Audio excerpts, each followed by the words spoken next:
qui sera consacré au numérique, au digital. Donc, comme d'habitude, on vous présente quelques données. Vous avez la possibilité, mais pas forcément le devoir, de laisser votre caméra allumée. C'est selon votre bon vouloir.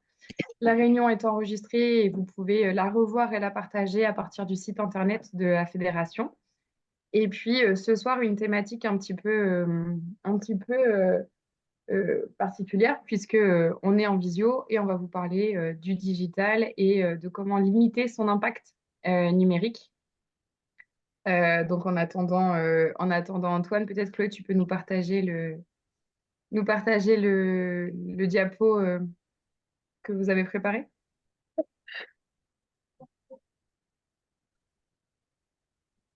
Donc un instant RSO sur le numérique responsable.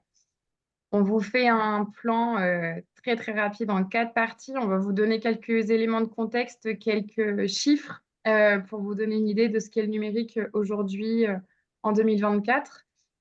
Vous parlez du numérique responsable parce que là aussi, il y a des bonnes habitudes à prendre et des bonnes actions à mettre en place. Notamment parce que la troisième partie, ce sera lié à la pollution liée au numérique. Et bien sûr, on finit toujours sur une note positive et on vous propose de réduire votre impact et de vous aider concrètement à réduire votre impact. Alors, quelques éléments de contexte, comme toutes nos pratiques en France, le numérique aussi fait partie des choses qui sont ciblées, qui sont regardées à la loupe. Et en fait, aujourd'hui, en France, on a 9 Français sur 10 qui sont connectés à Internet. Il y a 92% d'internautes et 82% des Français sont sur Internet tous les jours, au quotidien. On a plein d'objets connectés qui sont de plus en plus présents dans notre vie quotidienne, notamment dans les domaines de la santé, de la sécurité, l'électroménager, tout ce qui va être de l'ordre de la domotique, donc ce qui va permettre de connecter votre maison.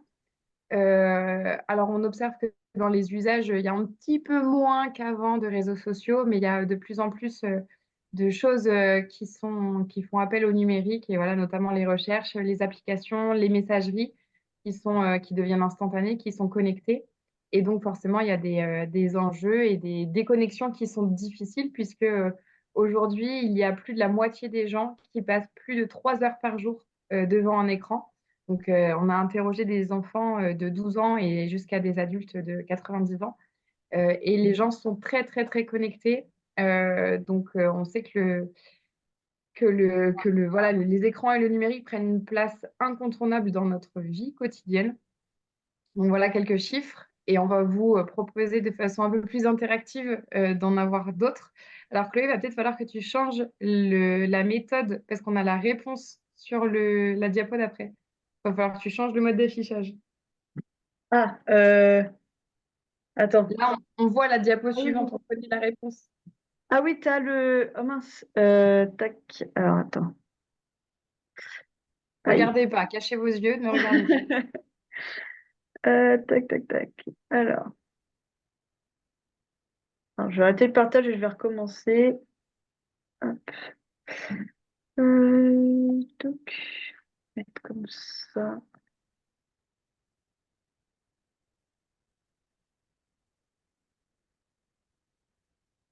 Bon, faut pas regarder, hein. Est-ce que là, c'est bon? Vous avez qu'un seul. Ouais, là, c'est bon. Ok. Là, c'est bon, il n'y a pas la réponse. Allez, 100% de bonnes réponses pour celle-là. Selon vous, quel est le pourcentage d'utilisation des services numériques sur la consommation électrique annuelle? Donc, quel est le poids du numérique dans notre consommation électrique annuelle? Allez, à main levée, vous nous dites combien? Allez, 10%. Ah, Marie-Pierre dit 10%. Bon, on affiche la réponse, les autres, vous êtes globalement d'accord, je suppose. Donc, effectivement, le numérique aujourd'hui, c'est 10% de notre consommation électrique annuelle, donc c'est énorme en termes de pourcentage. Chloé, je te laisse peut-être faire les apports d'explication Ouais. ou donner quelques précisions. Ben, en comparaison, en fait, par rapport à ces 10%, ça représente donc le même impact pour un Français, en fait, c'est le même impact environnemental qu'un trajet de environ 2300 km en voiture. Donc, ça montre donc l'impact qui est vraiment énorme. de notre utilisation des services numériques sur la consommation électrique annuelle. Donc effectivement, on pense souvent à tort. Alors, c'est évidemment, on ne peut pas tout savoir, mais on pense très souvent que le numérique permet de moins polluer, voilà, de remplacer le papier par du virtuel, le présentiel, donc des déplacements physiques par de la visio. Et en fait, en réalité, il y a quand même un impact qui est énorme sur le numérique. Et on vous propose donc un certain nombre de pistes. Je te laisse prendre la suite. Hop, oui. Alors, juste rajouter que donc le webinaire, il était fait dans le cadre du Digital Cleanup Day, qui est une journée mondiale du nettoyage numérique et qui a lieu ce 16 mars.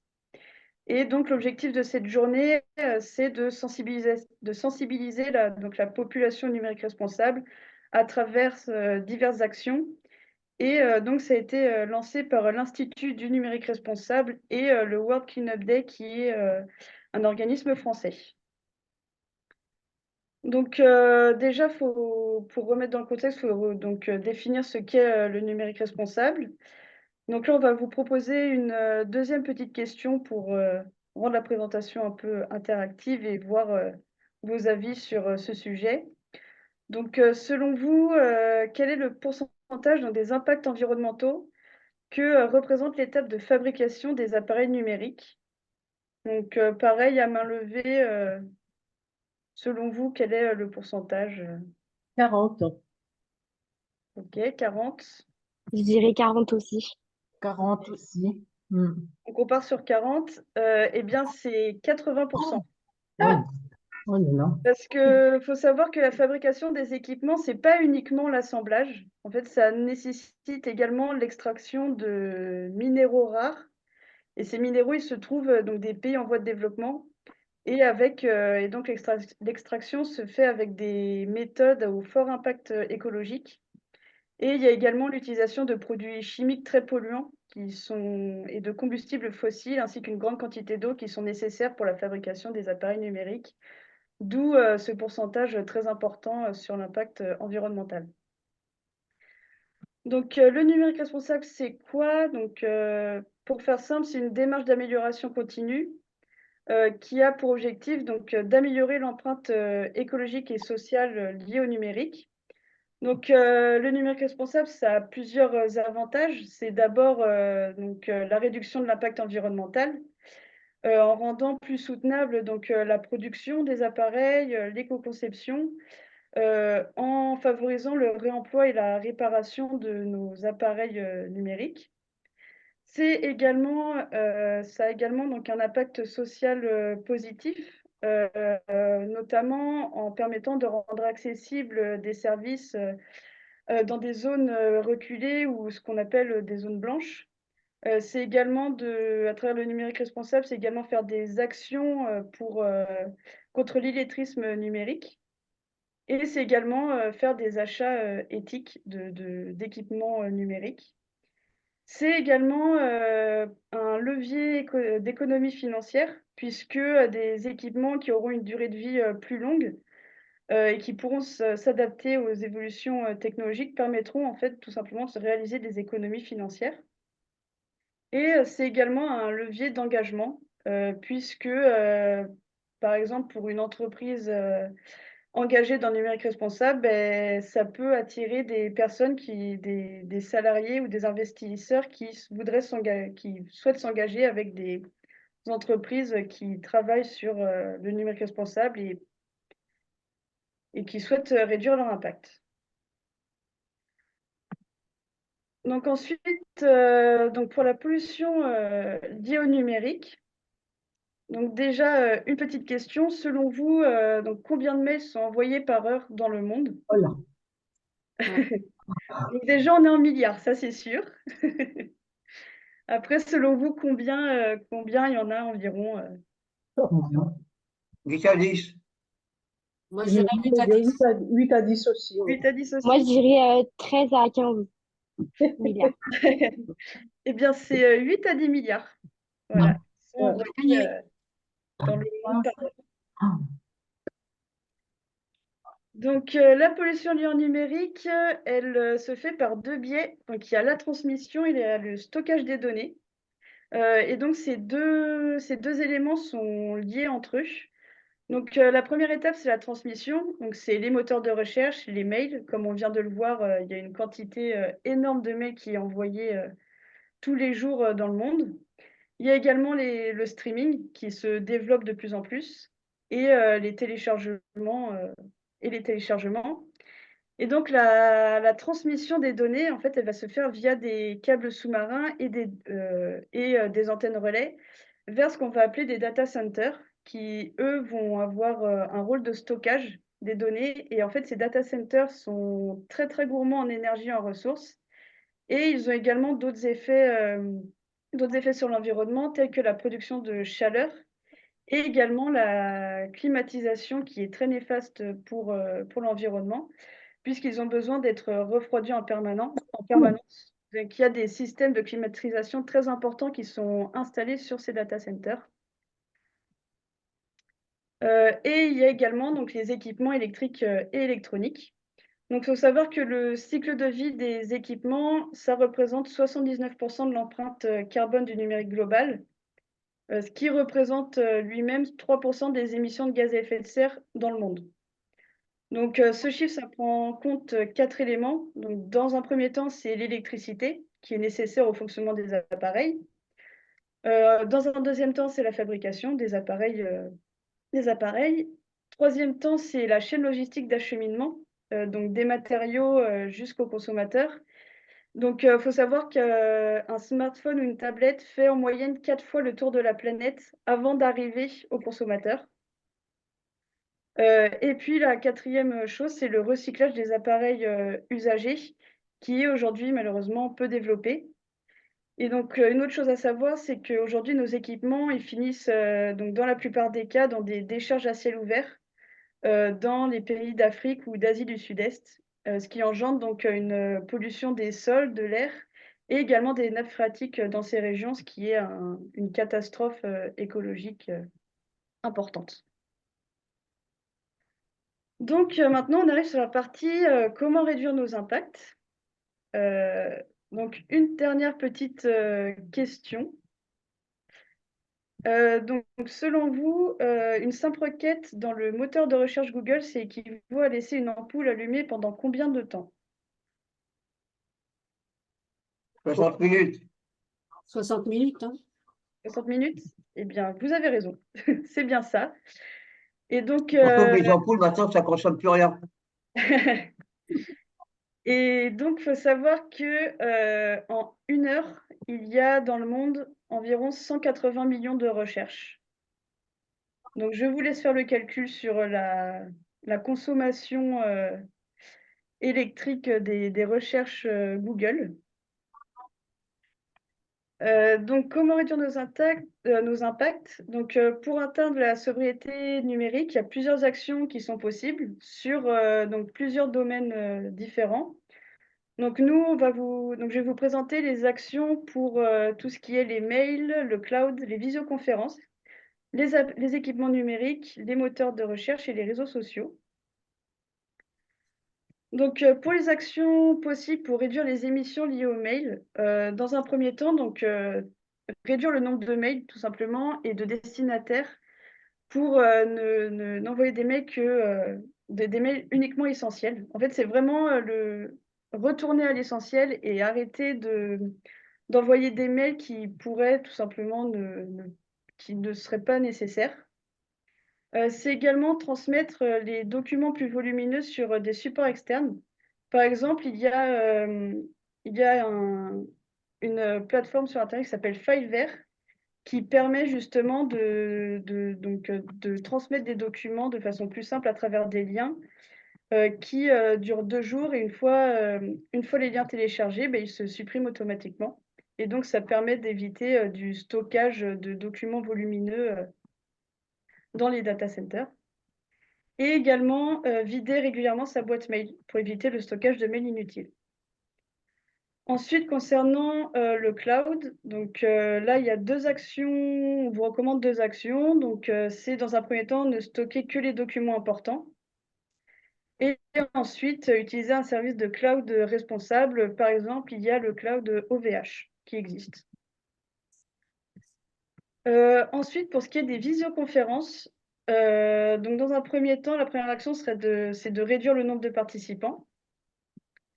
Il y a également de privilégier les audioconférences au lieu des visioconférences, c'est-à-dire tout simplement ne pas allumer sa caméra, parce que c'est beaucoup plus énergivore que rester en format audio. Et également, lorsqu'on est en interne, c'est de privilégier les réunions physiques au sein des sièges, des associations ou des comités. Pour ce qui est de l'équipement numérique, c'est de privilégier des appareils moins gourmands en énergie. Également de bien penser, de prendre le réflexe à éteindre son poste à chaque fin de journée. Et enfin, c'est notamment d'éteindre son poste, ça permet une réduction de la consommation d'énergie de chaque terminal par 2. Et il y a également la privilégier des achats responsables. Et donc pour ce qui est des moteurs de recherche, il y a 3 actions conseillées. Donc c'est tout d'abord d'enregistrer les sites que l'on consulte le plus en favori pour justement éviter en fait de créer de nouvelles recherches à chaque fois. Il y a également de limiter le nombre d'onglets actifs ouverts en même temps pour faire des consommations d'énergie. Et privilégier également des moteurs de recherche éco-responsables. Donc ça, il y en a de plus en plus et ça se développe de plus en plus. Et on utilise notamment des moteurs de recherche tels que Lilo ou Ecosia. Et ensuite, enfin, pour les réseaux sociaux, donc tout d'abord, c'est sélectionner les réseaux sociaux pertinents pour nos activités. Ça sert à rien d'aller créer des comptes sur tous les réseaux sociaux si au final, on ne touche pas le public visé. C'est également limiter la qualité des vidéos en réduisant la définition ou en la compressant. Et enfin, c'est faire de la sensibilisation et de la communication sur nos engagements éco-responsables. Voilà, donc si vous avez des questions, n'hésitez pas. J'apporte juste une petite précision. Donc, il y a beaucoup de mails n'importe quoi, beaucoup de termes qui sont en anglais. Donc, quand on parle de data center, ce sont ces grands hangars qui sont des centres de données dans lesquels il y a des tours géantes, comme les unités centrales de nos anciens ordinateurs fixes, qu'il faut alimenter en électricité en permanence, qu'il faut du coup refroidir parce que ça chauffe. Quand on parle du coup de stockage de mails, voilà, on se réfère à ça. Et puis, quand on vous parle de produits éco-responsables, on parle à la fois de leur conception ou de leur réemploi. Quand on parle des moteurs de recherche éco-responsables, ce sont des moteurs de recherche qui vont mettre en place des mesures de compensation. C'est-à-dire qu'eux aussi, forcément, consomment de l'énergie et de l'électricité. Mais par contre, ils vont transformer ce qu'ils mettent en énergie, en électricité, dans quelque chose de positif. Dans le cas de l'îlot, par exemple, il s'agit de convertir vos recherches en gouttes d'eau que vous pouvez donner à une association. Et donc, le moteur de recherche permet de financer des associations et des ONG. Pour le cas d'Ecosia, vos recherches sont transformées en arbres plantés. Donc, en fait, on n'est pas fondamentalement sur quelque chose de différent et qui vient complètement à l'inverse de Google ou des moteurs de recherche que vous utilisez. Par contre, on est sur des organisations qui mettent en place des mesures de compensation et d'information pour engager le consommateur à réduire son impact. Et on a souvent l'impression que moi, tout seul, avec mes quelques mails, je ne pollue pas, sauf qu'en fait, mis à l'échelle de tous les moi tout seul d'un pays, d'une région, etc., on arrive forcément à des volumes qui sont colossaux. Et c'est pour ça que chaque action est importante.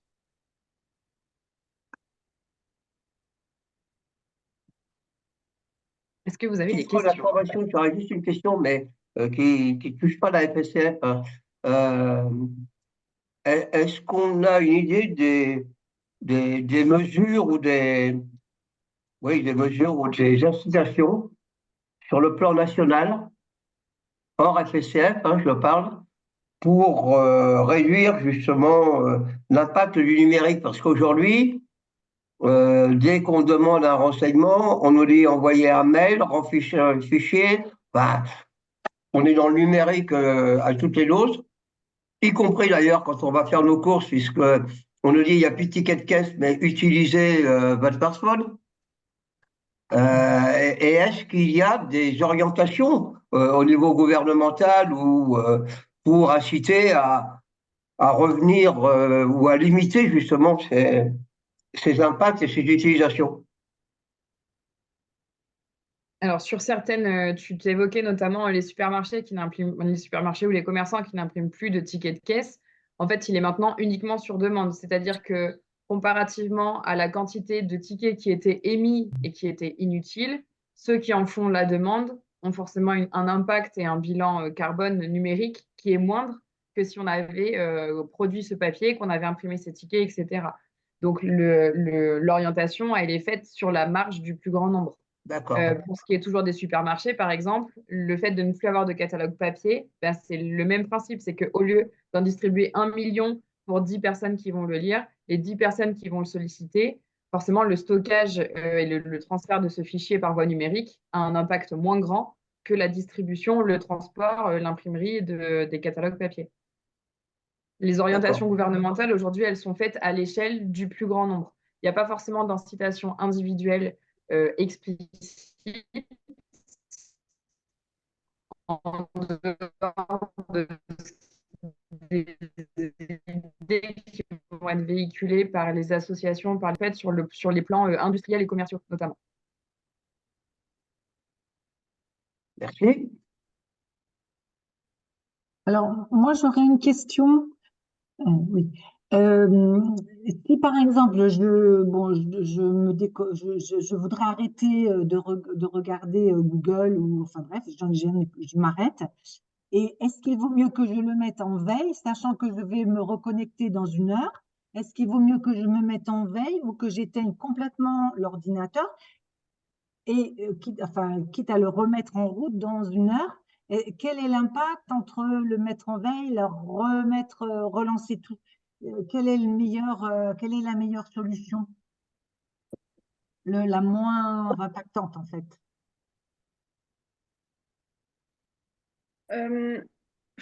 Bah, je pense que le fait d'éteindre, le mieux, c'est d'éteindre entièrement le poste de travail, parce que la mise en veille va quand même consommer de l'énergie. Que l'éteindre complètement, pendant 1 heure, il n'y aura pas de consommation d'énergie totale de l'appareil. Donc, vaut mieux éteindre et rallumer. Et après, c'est également un choix en fonction de l'ancienneté de l'appareil. On sait que certains ordinateurs mettent très longtemps à se rallumer. Donc finalement, le gain, et tu soulignes très bien, serait peut-être minime par rapport à une mise en veille si tu sais que tu vas le réutiliser dans un laps de temps court, parce qu'au final, tu auras gagné ce temps-là de veille. C'est aussi pour ça que la question la vétusté des appareils, elle est ultra importante, parce que c'est un peu comme sur certaines voitures où finalement, voilà, le start and stop permet aux nouvelles voitures de quasiment plus consommer, là où les anciennes consommeraient plus si on les éteignait et qu'on les rallumait à chaque fois. Donc la question, elle est pertinente. Il s'agit aussi peut-être de concentrer les utilisations pour que tout soit fait sur un temps plus court et permettre une extinction à long terme sur le long cours des appareils électriques et électroniques. D'accord.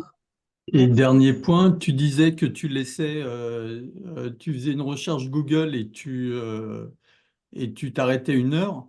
Dans ce cas-là, tu quittes aussi Google, tu quittes Internet et après tu éteins ton ordinateur ou tu le mets en veille. Mais surtout, tu quittes Google parce que ça génère toujours une alimentation sur les data centers, même si tu ne poses pas de questions. C'est ce qu'on vous D'accord. disait tout à l'heure.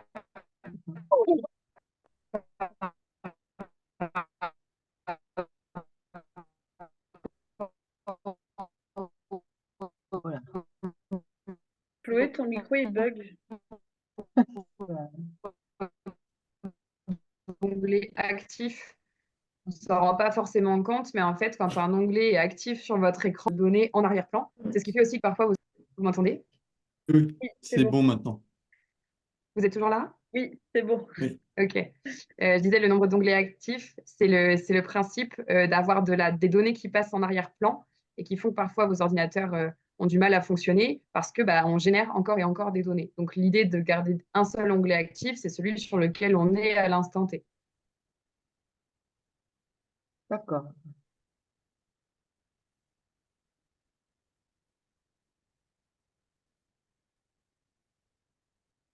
Bon, alors, j'aurais une autre question. Euh, le, le, Oui. le streaming, ça, ça veut dire quoi? J'ai une petite idée, Mhm. mais pas sûre. Le streaming, c'est le fait de regarder des vidéos en ligne. Donc, ça va être tous les services de vidéo à la demande, Netflix, Amazon Prime, Disney+, etc. YouTube, ça va être le fait de regarder des vidéos en ligne. Cet impact streaming, on peut le réduire de plusieurs façons. Il faut savoir déjà que votre consommation électrique et de données, elle est plus forte en 4G qu'en Wi-Fi.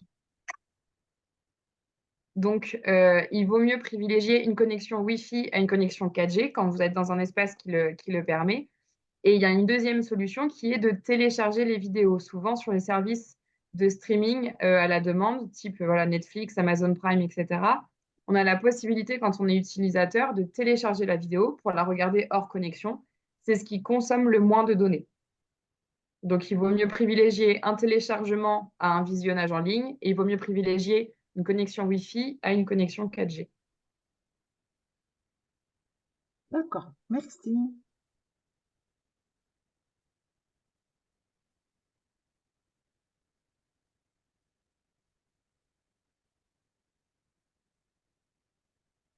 Est-ce que vous avez d'autres questions?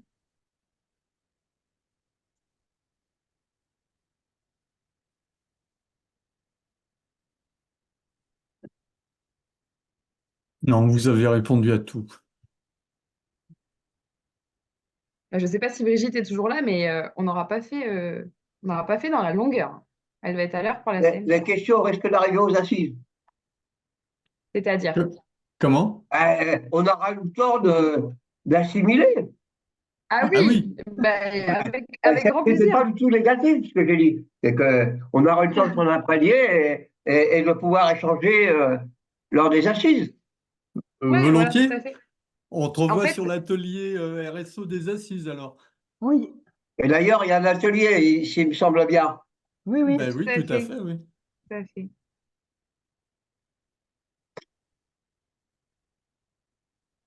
Antoine, tu voulais dire un mot? Bonsoir à tous. Je me suis Antoine a connecté. vécu les joies du numérique, Ah mais bah, pas vraiment l'empreinte numérique vu que la connexion était compliquée. ouais, donc je me suis connecté sur un tard et je m'en excuse. Alors, non, bah, un petit mot simplement pour. Mais je pense que vous avez déjà dit énormément de choses sur le sujet. Bah, c'est un sujet qui est de plus en plus prégnant au niveau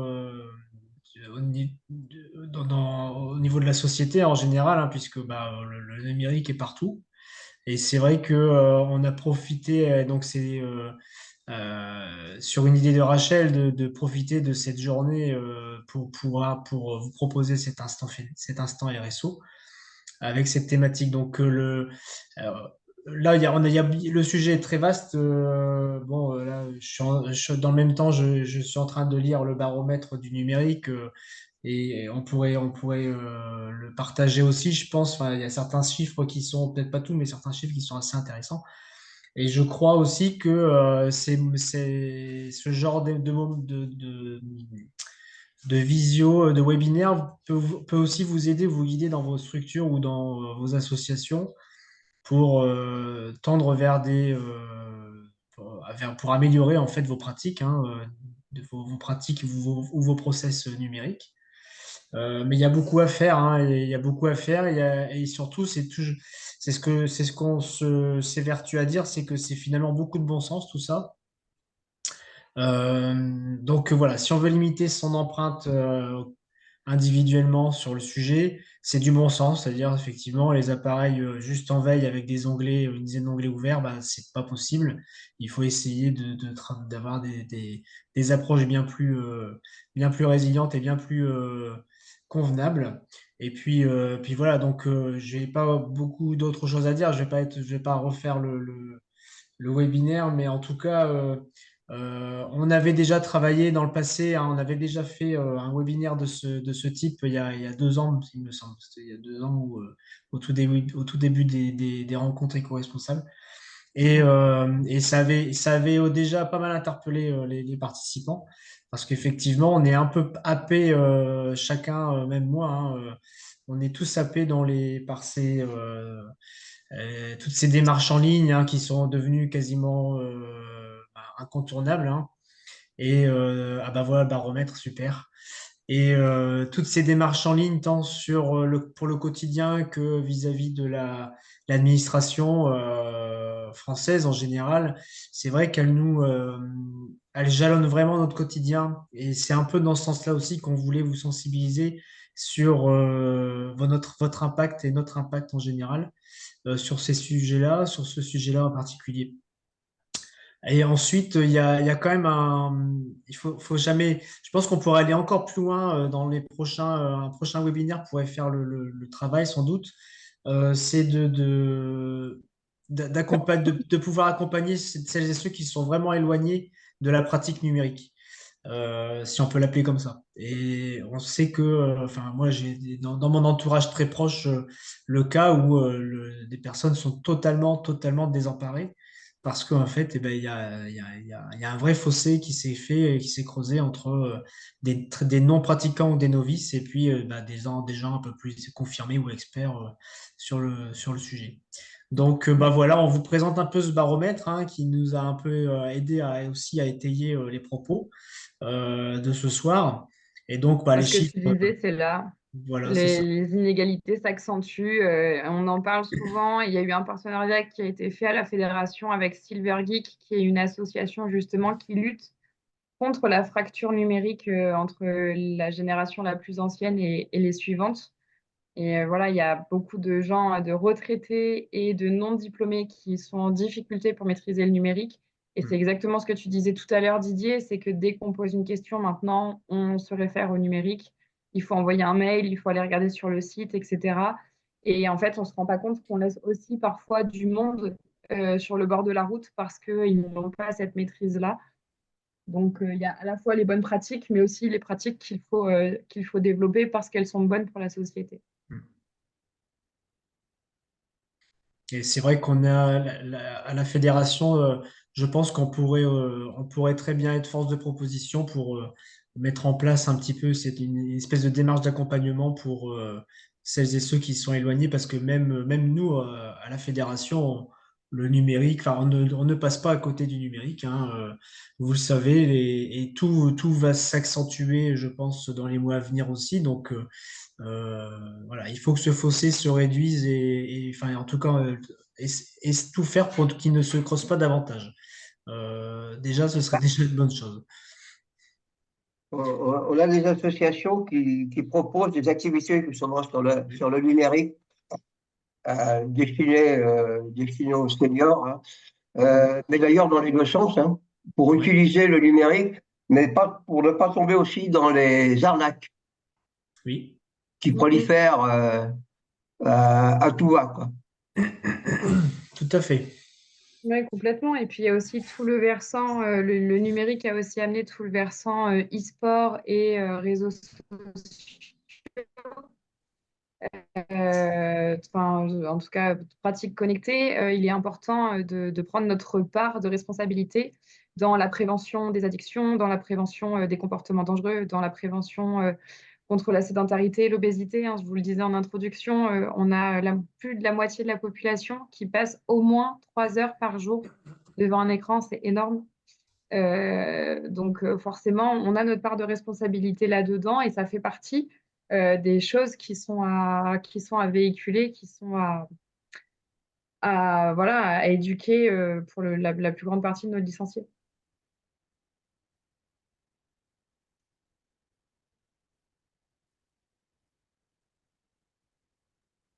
S'il y a des questions, n'hésitez pas, hein, parce qu'on est largement dans les temps, je crois. Donc, bah, le but, c'est pas non plus de vous prendre trop de temps, et on peut aussi limiter notre empreinte avec ce webinaire. Mais en tout cas, si vous avez des questions, n'hésitez pas, c'est le moment. Et si vous jugez utile qu'à un moment donné, on puisse aussi vous proposer d'autres types de sensibilisation ou d'information, bah, volontiers pour qu'on puisse, pour que la commission se penche dessus. Mais c'est vrai que Chloé, le parallèle que tu faisais, puis le lien qu'il y a surtout entre cette problématique de sédentarité, notamment des plus jeunes, mais aussi des moins jeunes, hein, les K1K et les Quadras sont aussi concernés. Et c'est vrai que ça fait partie de toute cette problématique, hein, du numérique à outrance. Et donc, tout est une question de dosage, encore une fois. Mais on le voit aussi auprès de nos enfants. Et voilà. Alors, les Silver Geek, c'est quelque chose qui est en train de pousser pas mal, hein. C'est vrai qu'on en parle de plus en plus. Des championnats, hein, qui existent, hein, maintenant, dans les EHPAD ou maisons de retraite, hein, et donc ils se mettent là, nos aînés se mettent en mode compétition, mais et uniquement à travers les jeux vidéo notamment. Donc, bah, c'est vous voyez, nous, on est, enfin, tout le propre de cette commission, c'est d'être un peu en veille sur tous ces phénomènes de société, qui sont ou des phénomènes de mode ou pas. Et le Silver Geek, là, pour le coup, c'est vraiment quelque chose qui est vraiment en train de se structurer. Donc, si vous avez des associations aussi près de chez vous qui sont dans ces pratiques-là, faites-nous le savoir. C'est intéressant aussi pour nous, à la commission, mais aussi plus largement à la fédération, de connaître de savoir ce qui se fait sur le territoire et comment ça se fait. Hein, je pense que c'est aussi important de pouvoir avoir une remontée de terrain et la plus complète possible, quoi. Ok. Et puis deux choses encore, vous avez pu tester pour ceux qui étaient au congrès, le mur interactif. Ouais. On est typiquement là dans un usage du numérique qui n'est que bénéfique, puisqu'en fait, ça permet à des gens de se mettre en activité sans forcément s'en rendre compte. Ça permet aussi de développer d'autres capacités cognitives, psychosociales qui sont importantes chez les plus jeunes comme chez les moins jeunes. Donc, on est là dans tout ce que le numérique peut faire de vertueux. Et c'est vraiment voilà, à promouvoir sur le territoire et à mettre en parallèle avec l'action de prévention dont je vous parlais un petit peu plus tôt.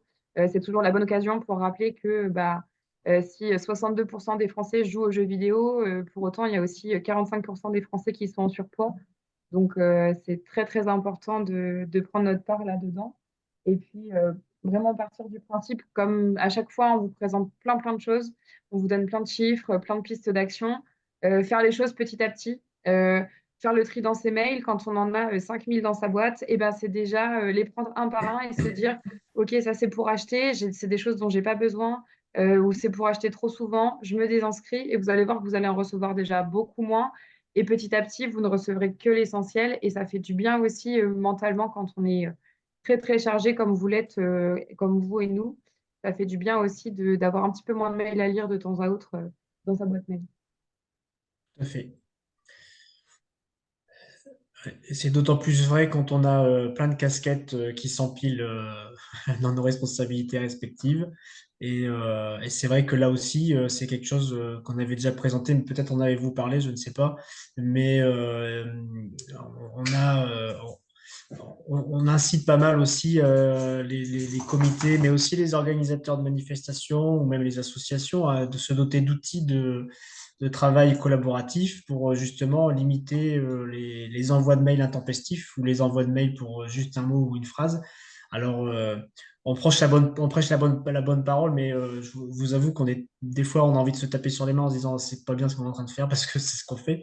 Mais les outils collaboratifs, hein, s'ils sont bien utilisés, bien appréhendés, fonctionnent très très bien et nous permettent aussi de diminuer sacrément notre empreinte numérique. Et c'est des outils qui peuvent être aussi qui peuvent facilement se mettre en place et à tous les niveaux en fait. Vraiment, tant sur une structure départementale, régionale, une organisation, un comité d'organisation pour une manifestation quelle qu'elle soit, ou même pour un comité de bureau, ça fonctionne très bien. Donc là, vous avez un exemple avec Trello. C'est un des outils, un outil numérique collaboratif qui permet justement de diminuer sacrément les quantités de mails, mais surtout d'organiser son travail et dans le temps, mais aussi par tâche. Hein. Donc Trello, c'est un outil, il en existe plein d'autres. À la Commission nationale de développement enfin, de DSE, on utilise le Slack, que certains connaissent peut-être. Nos services les services du siège de fédéral utilisent également le Slack. Dans mon comité régional, on utilise le Slack aussi. C'est quelque chose qui commence à pas mal bien fonctionner.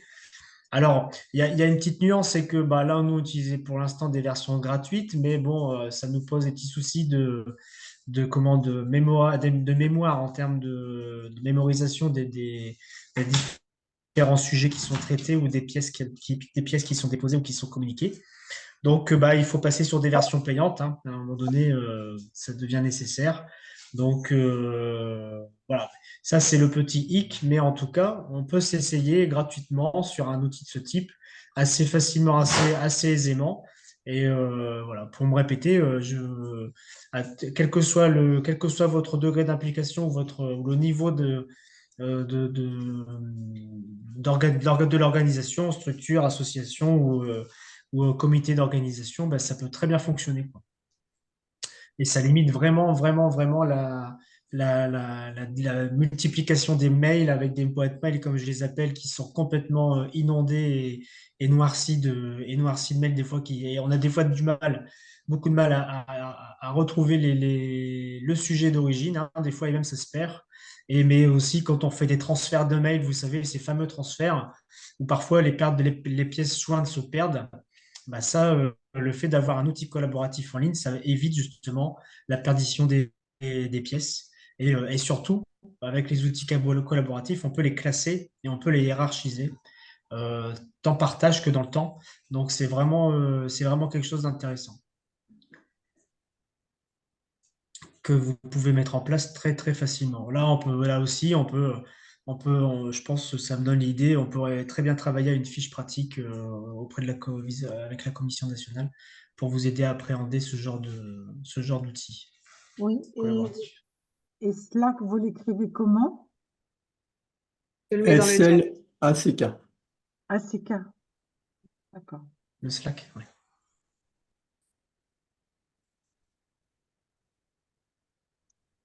Et petite question, du coup, ce genre d'outil, est-ce qu'il y a un nombre limité de participants, si on peut appeler ça comme ça, ou de gens qui peuvent contribuer, on va dire plutôt,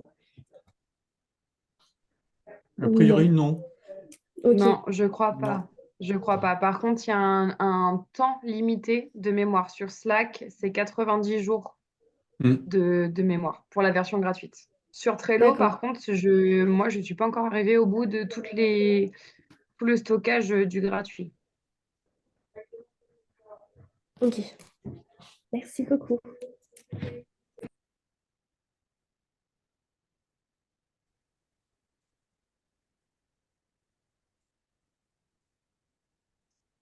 Est-ce Il qu'il y y a a plus d'autres de questions? questions? Mm.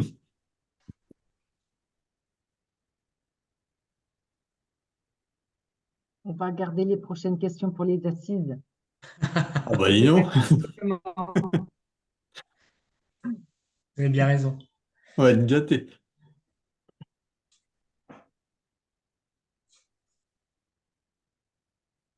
Il n'y a pas d'autres questions? Non? Tout est clair pour chacun d'entre vous? Suffisamment clair en tout cas pour ce soir. Mais Bah, écoutez, écoutez, il n'y a pas oui, d'autres questions.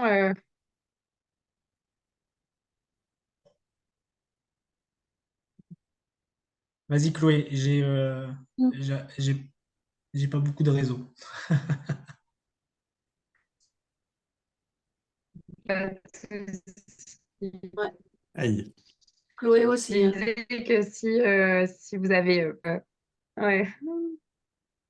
Est-ce que là, c'est bon? Réessaie, Chloé. Je suis pas sûr qu'on ait tous Alors, compris. est-ce que là, on est bon? Oui, Oui. Ah, profites-en, cool. profites-en. Bouh, je me dépêche. Si vous n'avez pas d'autres questions, je vous propose qu'on clôture ce webinaire. Vous avez la possibilité de nous contacter sur l'adresse du développement durable fsf.so.fr pour nous poser vos questions si vous en avez. Et puis au plaisir de se voir aux assises pour ceux qui seront là. D'accord, merci beaucoup. Merci Bonne à fin de vous. soirée. Merci Passez à une bonne vous. soirée. Bonne Au soirée, revoir. merci à tous. Soirée. Merci de votre participation. Bonne À bientôt. soirée.